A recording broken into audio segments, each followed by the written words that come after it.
Hey everybody, welcome to your determination of a chemical equilibrium, your Le Chat's principle lecture. So let's just go ahead and dive right in. All right.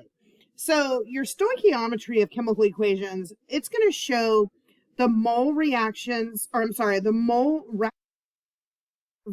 reactants that are needed that are needed relative to the products formed. Let me try that for you one more time. The stoichiometry of chemical equations shows the mole rations of reactants needed relative to your products formed. The stoichiometry does not show how fast the reaction occurs or if all the reactants are going to be used up to form the products. Now, some reactions proceed to completion, like titrations of strong acids with bases and combustion reactions. All of the reactants are not consumed to form product. Now, these reactions reach an equilibrium with a mixture of both reactants and products that are present. At equilibrium, products are reacting to reform reactants, and the reactants continue to react and form products, and the rate of this forward and reverse reaction are happening at the same time. So, the concentrations of all the species in the container are not changing. They're reaching equilibrium at the same time constantly.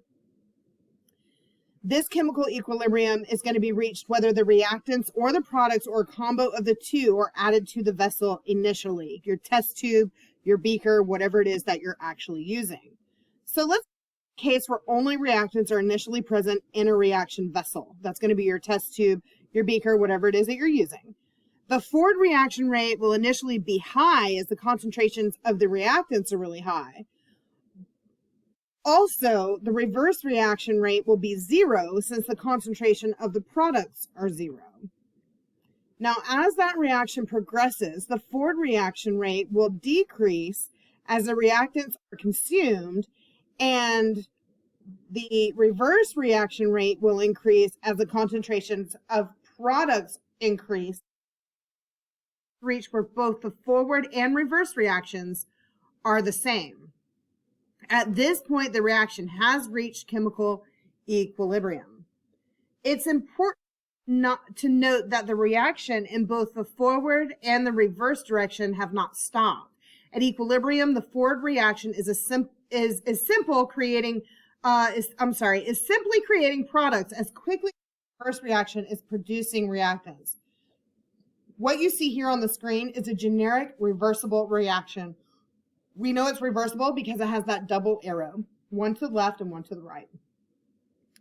Now, at equilibrium, some of each of the reactants and the products will be present in the vessel, in your reaction vessel, in your test tube, in your beaker, in whatever it is that you're using.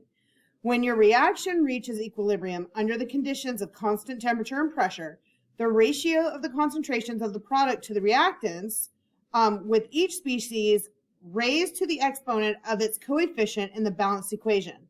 KEQ is what you're seeing shown mathematically is a constant.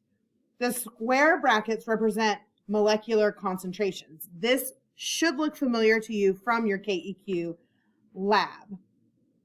Le Chat's principle states that a system at equilibrium, when it is subjected to an action which increases the equilibrium, will respond in a way that lessens the stress and restores the equilibrium.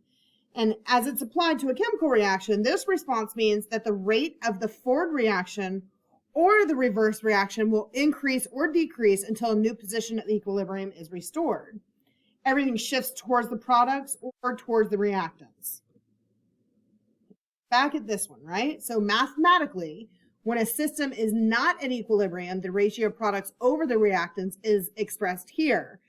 This is no longer equal to KEQ, and the reaction will proceed so that when the reaction is again at equilibrium, that ratio again is KEQ.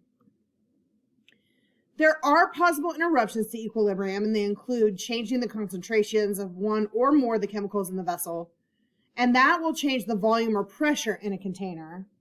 And gases are among the reactants or the products, and also the changing of the temperature. We're going to skip through our trivia this week. But we do want to note temperature changes can cause a shift in equilibrium because temperature changes either add or remove heat from a reaction. If you look here at the exothermic reaction for the formation of gaseous hydrogen chloride, okay, that's what we're looking at right now. The question is, which direction does the equation shift in the reaction shown? And we're going to say it's going to be left to release the heat. All right, so in exothermic reactions, heat is released during the process. And another way to write the reaction is given here. This is what you see. This is where heat is explicitly shown as a product of the reaction, okay? Explicitly shown as a product of your reaction. So if heat is added to the reaction will shift to the left to relieve the stress of the added product of the reaction and vice versa. A thorough explanation of the effect of heat would include some, but it isn't necessary for understanding these specific experiments. That's what we're going to be doing with Le Chat's principle. Dinitrogen tetraoxide,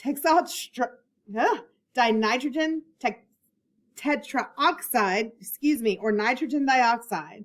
Okay, you're going to see an example in a lot of general chemistry books that look just like this. Of the two gases, one gas is brown and the other is colorless. You will see a demo in class, so you're going to have to make notes about that. Just be prepared for that. Now, of the two gases, one gas is brown and the other is colorless. I said that. This reaction is reversible and at equilibrium, some of each one is present. We know it's reversible because it has an arrow going to the right and an arrow going to the left. Depending on whether more of the brown gas or more of the colorless gas is present, the intensity of the color of the mixture will change in the reaction chamber, which is your test tube, your flask, your beaker, whatever it may be. This reaction will be observed in this experiment. This is what we're going to see, okay? So you have iron 3 thiocyanate complex. Now this is the net ionic equation of a reaction that we'll thoroughly investigate during this experiment. Again, we're skipping through the trivia. I just want to talk real quick about methyl red indicators. So good visual reactions of Le Chat's principle involve organic dyes that are used as indicators. And methyl red is an example of that. There are other indicators. We've talked about those before. This is the reaction methyl red undergoes with the addition of an acid. You're going to see the large size of methyl red and the ring systems. Now, you're going to see this more in organic than anything, but I'd just like to give you a visual, give you something to look at and kind of relate to. These types of structures are going to be discussed thoroughly in organic again, but it's useful just to understand the circles, electrons between atoms in the molecule. So in dyes, it is the ability of the electrons to move that causes it to be observed. And you'll understand that this is a reversible reaction because it has a double-headed arrow. Now we're going to talk about copper 3 complexes. In this experiment, it's going to give you an opportunity to observe color changes among those complexes. A complex usually consists of a covalently bonded to neutral molecules or anions. Here are some examples of the products, okay? When a copper 2 salt is dissolved in water, it forms covalent bonds with 4 water molecules, and this assists in its dilution. All right, so according to Le Chat, the more water present, the more the reaction is pushed to the right. When ammonia is added, they displace the water and a new complex is formed, and then that's when you see your color change. Now, bismuth chloride or bismuth oxychloride, this is an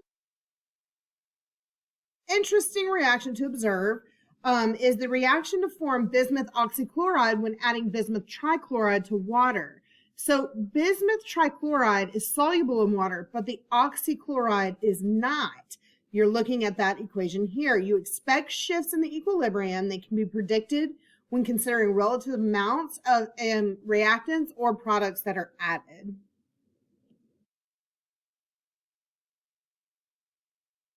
All right. And that's really all we have for this lecture. If you have questions, make sure you're reaching out in a timely manner so we can get those answered. And good luck.